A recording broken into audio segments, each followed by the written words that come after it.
It was a Christmas gift delivered to a Jacksonville, Florida home. There was no card or label identifying the sender, but inside were some clues. A thin piece of wire and some cryptic numbers on a sales receipt held the key to a brutal and senseless murder.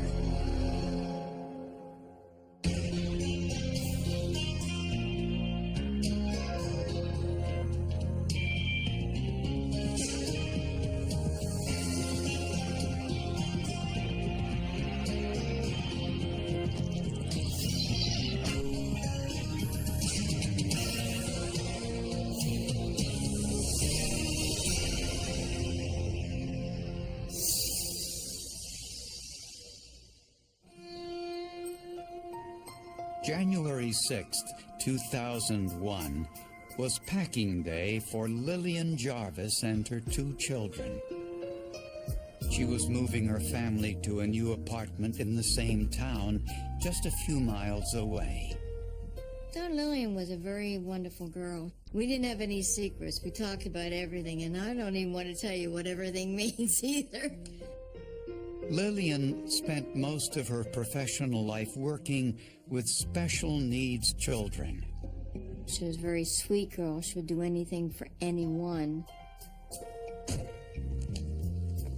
On moving day, it was Lillian's mother who first saw the gift on the front porch. There was no card, just a note saying, "Sorry, it's late." She carried the package inside the house. Lillian was actually inside the bathroom packing some toiletries and things. Marjorie came back into the house with the package, kind of excited. Oh, look, there's a Christmas package here. And then everybody gathered around to see what it was. Inside was a green fisherman's tackle box.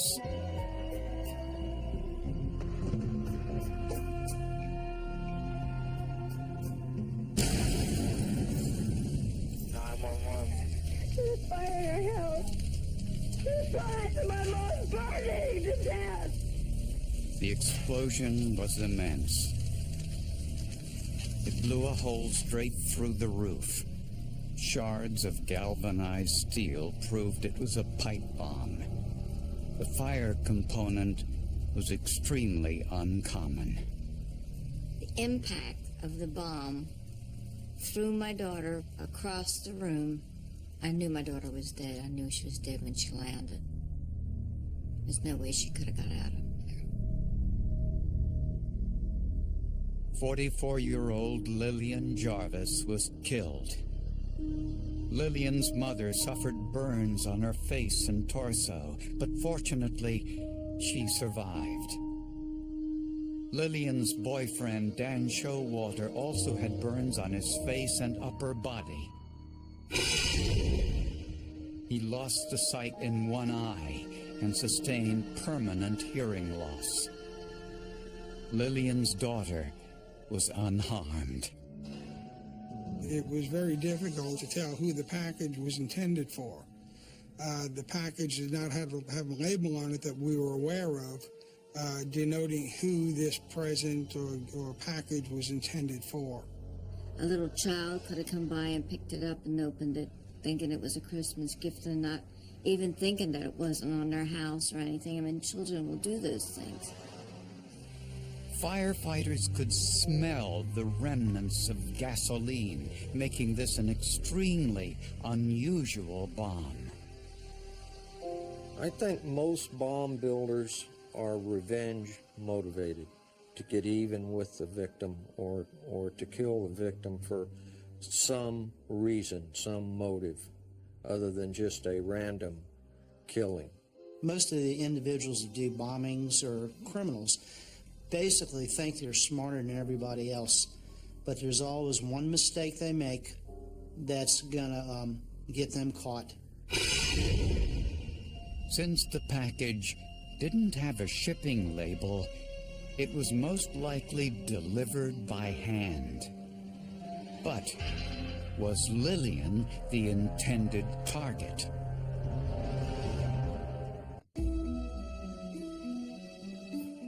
experts conducted a grid search inside and outside the home in which Lillian Jarvis was killed.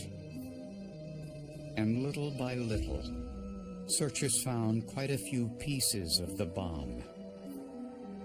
Bomb builders think that the bombs are destructive and that they destroy evidence, but in fact, bombs don't destroy evidence, they create evidence, and they create very unique imprints of evidence. There were, I believe, over 160 items, and all of that had to be sifted and separated and looked at under the microscope or magnifying ring. I spent upwards of several months to a year looking through and going through all of that evidence.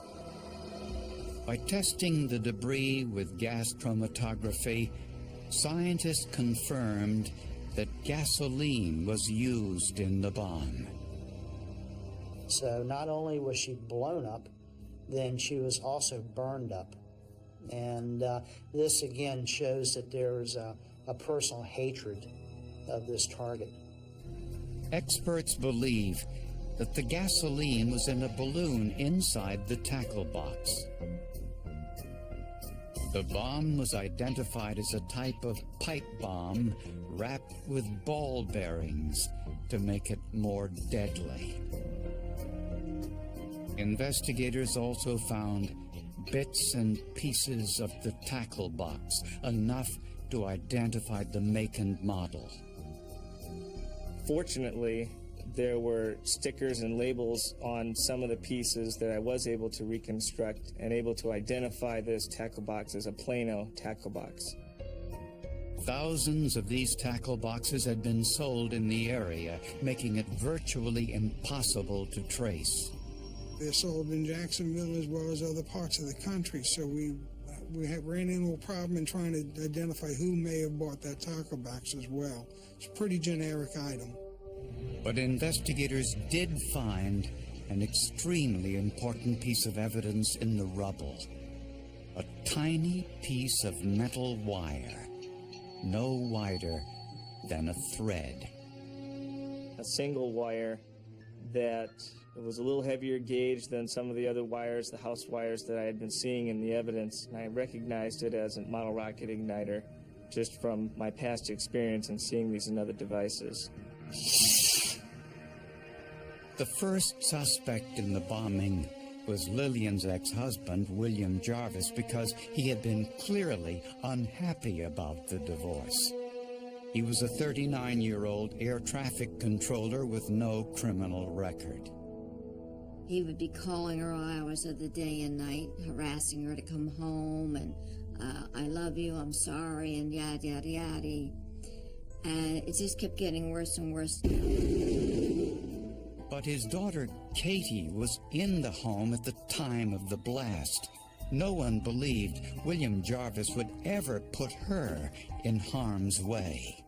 There was some real confusion as to whether or not a father would actually send a device to where his daughter was staying. Therefore, we kind of ruled him out. Then investigators learned that Lillian's mother, Marjorie, worked for an organization that had received a bomb threat just 24 hours earlier. The night before, there was a bomb threat call to where I work, which is community hospice, and they were thinking that someone didn't like me or they didn't like the company. When we were investigating to see if Marjorie was a target through hospice and the bomb threat they received, we looked very hard at the fact that the caller was a female and had a very strong Southern accent. This was a tantalizing clue. Lillian's new boyfriend, Dan Showalter, almost died in the blast. His ex-wife, Connie, had a Southern accent. Dan had a protection order against Connie he received because Connie had attempted to take their daughter, take custody and flee the state with the daughter. When questioned, Connie Showalter said she was out of state when the bombing occurred, and her alibi checked out. Plus, if you just look at the nature of this particular killing, which is highly personal, with a very, very vicious device. It's just not, women don't do that to women. One piece of evidence found in the rubble suggested that Lillian Jarvis may have been the intended target after all. It was wrapped in some angel Christmas wrapping paper, and Lillian was known to have a fondness for angels. A background check revealed Lillian had developed extensive and sometimes intimate relationships over the internet. We were concerned that perhaps this bomb had been left by somebody that she had met online and had developed a relationship with, and that relationship maybe have gone bad. And we conducted almost 100 interviews on various people that knew Lil through the internet. 5 days after the bombing, friends and relatives held a candlelight vigil for Lillian Jarvis in a park nearby. Detectives posed as TV news crews to conduct surveillance. And they actually filmed the vigil, interviewed some of the people there, and we used that footage to see who showed up and maybe who didn't show up that might help in the investigation. You'd be surprised how often killers show up at these things.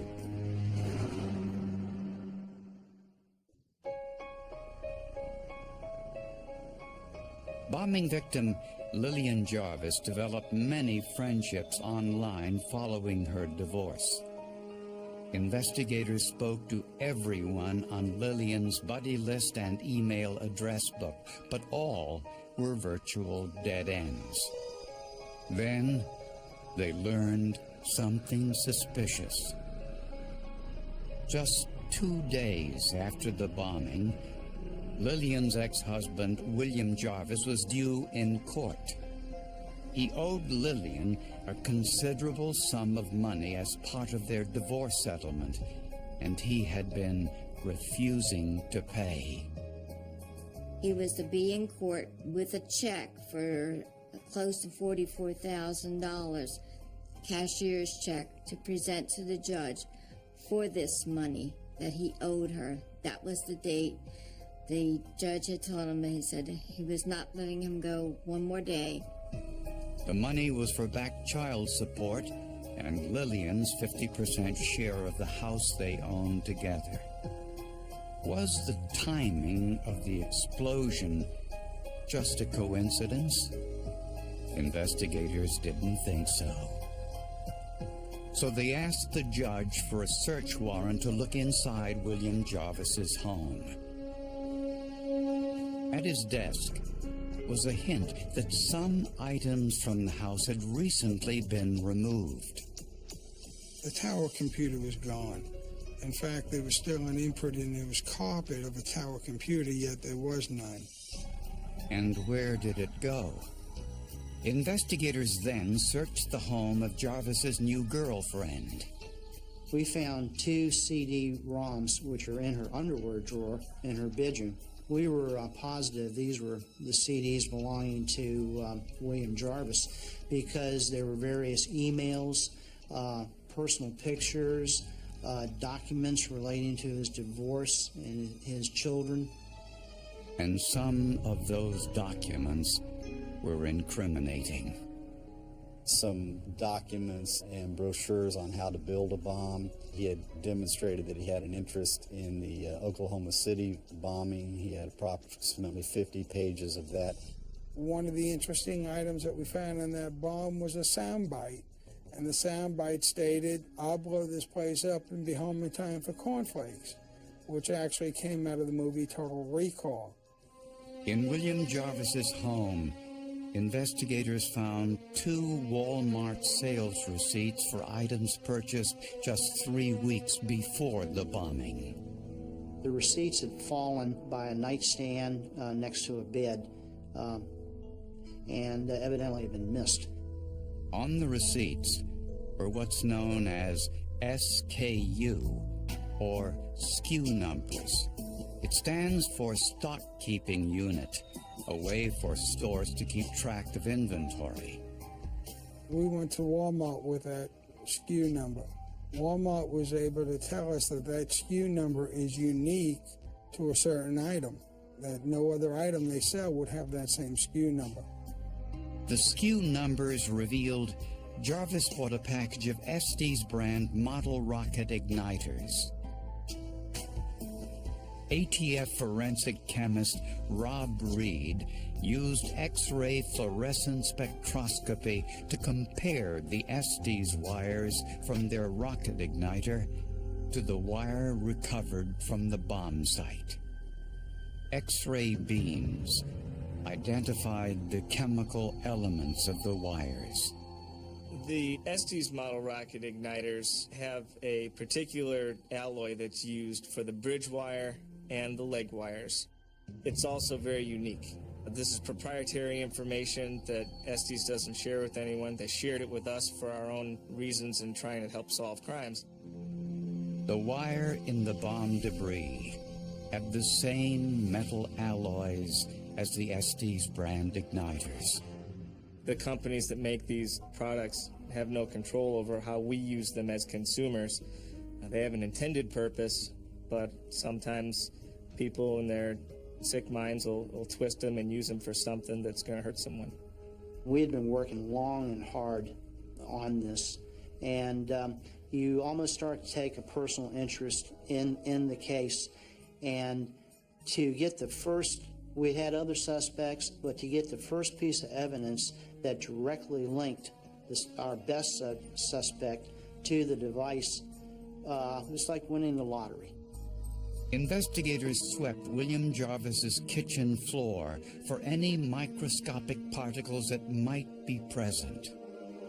Under the microscope, scientists found irregularly shaped spheres of nitrocellulose, an ingredient of smokeless gunpowder, the same type used in the bomb.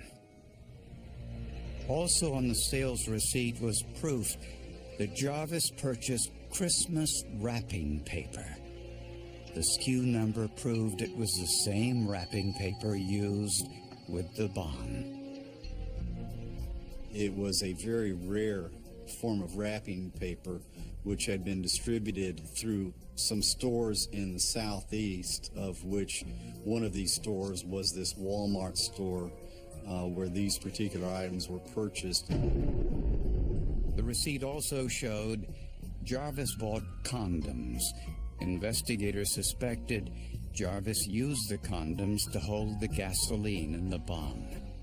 We did some tests to see how long a condom could contain gasoline, and we found that the couple of hours it would have taken for him to transport the device from his home to the victim's house was more than enough time, that there was no leakage or seepage of the gasoline from the condoms.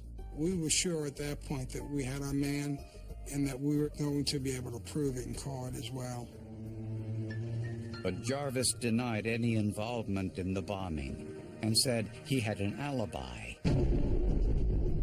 He claimed he was at home on his computer at the time of the bombing, which was an hour's drive away. His online computer service confirmed he was on his computer. So, how did he do it?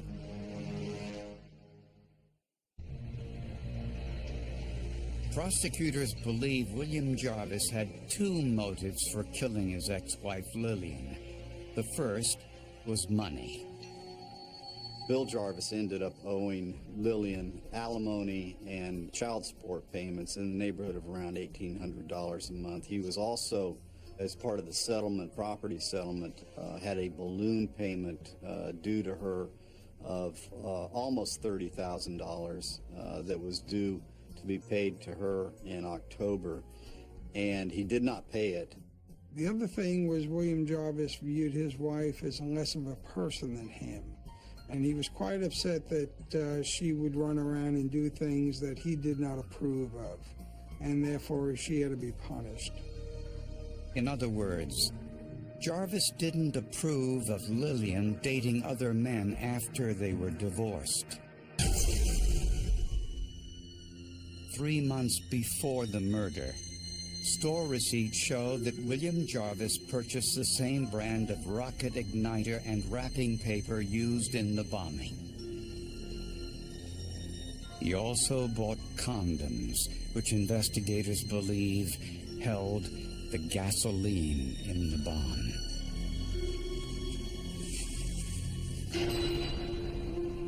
The evidence shows that Jarvis made the bomb on his kitchen table. Microscopic particles of smokeless gunpowder fell onto his floor. On the morning of the bombing, prosecutors believe Jarvis woke around 5 a.m. and logged onto his AOL account, possibly to establish his alibi. Then he drove to Lillian's house 40 miles away to deliver the bomb. Prosecutors don't believe Jarvis was home when his computer logged off AOL. They believe AOL ended his online session at 5:15 due to inactivity. Jarvis left the package on Lillian's doorstep around 6 a.m. He knew Lillian liked this kind of wrapping paper, so the children would know it was for her.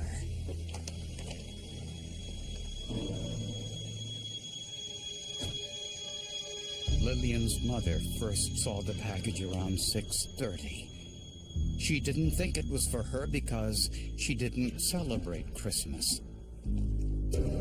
When she handed Lillian the package, no one except William Jarvis could have anticipated what would happen next.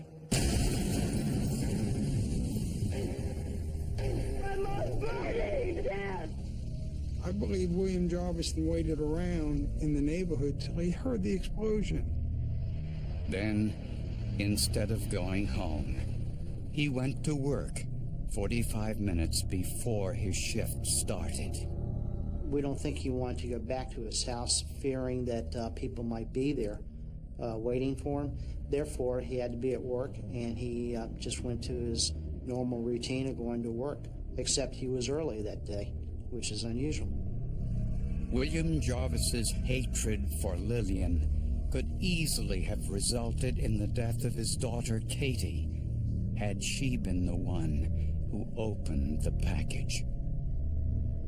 The last image of my daughter is seeing her standing by the sink, opening the gift that was wrapped for Christmas, and it exploded, and she was thrown in midair across the room, and everything went up in flames, including her. William Jarvis was tried and convicted of first-degree murder and arson.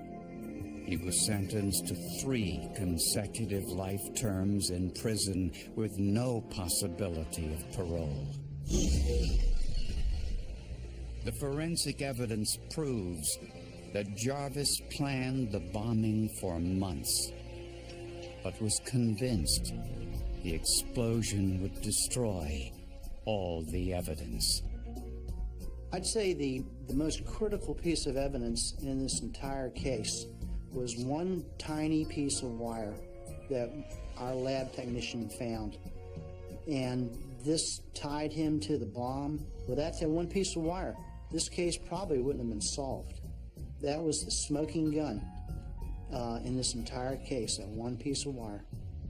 And that just goes to show that you may think you're smarter than the police, but you're not.